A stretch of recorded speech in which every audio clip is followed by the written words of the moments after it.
Denver, Colorado. Matt, what do you make of it? It's not a very big surprise here. Democratic candidates have won past 3 elections here in Colorado. In the Senate, it's been 4 of 5, and not very unusual. This is something that has been forecast in the polls all along. I want to give you a sense of what this is, the polling station here in Denver. And what you're looking at looks like watching the paint dry. It looks boring, but all of these people are working within the system to count the ballots.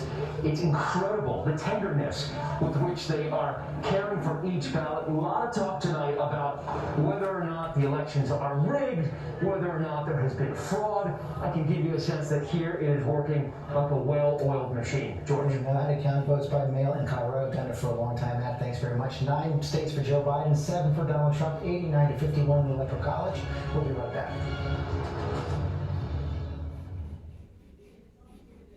I've been requested to bring this one back to its kind. Historic election with the most powerful team in politics live. First thing in the morning, ABC. Good Morning America. With so much at stake, so much on the line, more Americans turn here than any place else. ABC News, World News Tonight with David Muir. We have made it through another week together. America's most watched program across all of television. ABC News, honored winner for the 2nd straight year with the Edward R. Murrow Award for Overall Excellence in Television. More Americans choose ABC News, America's #1 news source.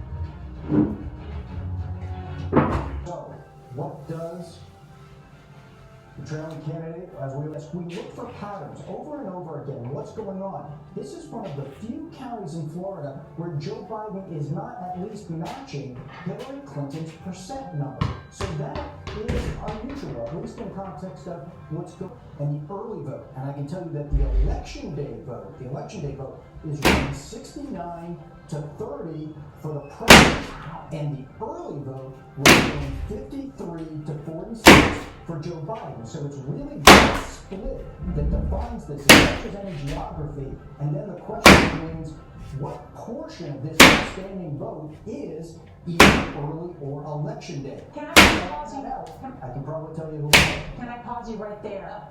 Because in our conversations with people close to the Biden campaign, they had said, well, we built up such a lead with all these early and absentee ballots. Donald Trump would have to win 60% of the vote on today. And it looks like that they are. The Trump campaign is. That's exactly right. You know, when you say that, he'd have to win 60%. It feels like a big number. But if the remaining electorate is overwhelmingly Republican, as it was, and Republicans turn out, it helps him close the gap. Can we look at New Hanover County in North Carolina? Okay. And I think go ahead. No, I think we'll do some more in North Carolina or Charlotte or Ohio. No, well, it's just the battle of the big counties. It's whereas the story in Florida. So like Cuyahoga, for example, 52% in, still over 300,000 votes left to count. And that's really the way you do the math right now. What's remaining and what does a trailing candidate need to catch up?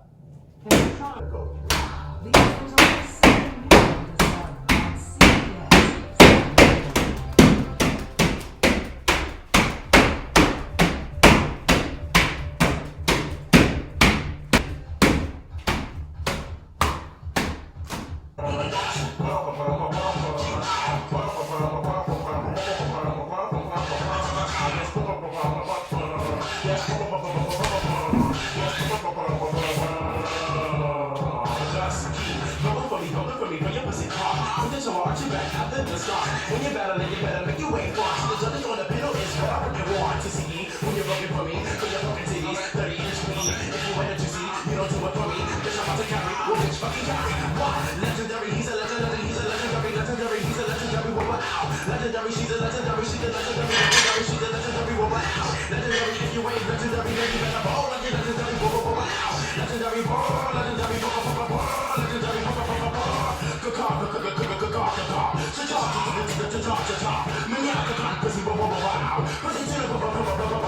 I want you to feel your pussy when you on the floor, bumping for me.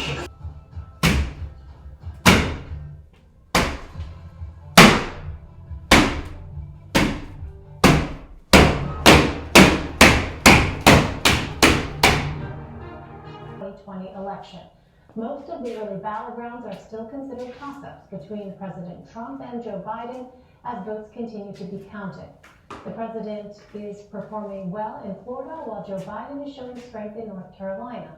All eyes are on the Midwest and Pennsylvania. Minnesota is now a leading Biden state. That's important, obviously, because that's one of the states that was a Republican election that has gone for Biden, Obama in the last couple to be seated in the Senate. It looks like whether or not they're going to still come forward with them is still a question in Oklahoma. So we're going to be watching it. As you know, it's all a fluid situation. It definitely is. Love that. Thank you so much for taking us through some of the data tonight. I'm going to check back with you throughout the course of the evening. Now, in the battle for the Senate, one of our viewers, News projects that John Hickenlooper is the winner, a Democrat, for that Senate seat in Colorado. Now, why does that matter? Because we know, of course, as Lana's just pointed out, there is a team of CBS News campaign reporters on the ground. Xavier joins us from Pittsburgh, Pennsylvania. Adam Brewster is in Jones Point, Michigan. And LaFleur Mitchell is in Tampa, Florida. We have you scheduled. That's a different thing. That is with an excuse. Mail-in is no excuse. It's a big change this year. But not a single one of them said that they're going to vote by mail, and they said that was because they don't trust it. They just want to be there. They want to see that they're getting it. Because all counties are not handling them exactly the same. News. That's something we're going to see coming up with these days. In addition, the extension that I talked about, the extension, Donald Trump, his campaign have talked about appealing the state's legislative ballots that are released in a couple days. Well, LaFleur, I want to turn to you next. Hearing about returns there. So I'll tell you, it was interesting talking to both Trump supporters and Biden supporters because obviously, they both think that their candidate is going to take this state. And I'll tell you, this is a state that is known for elections that have been votes. When President Obama won the state, he won it twice, but both times within, lag. And what Biden supporters say is that he's gonna fare well. This is what we did with the political unit. Both campaigns spent more money in Florida than in any other state in advertising. And so this is a state that has remained important throughout this election, and we'll see tonight how things shake out. Well, I want to turn to you, Michigan. As you know, we've talked about this many times.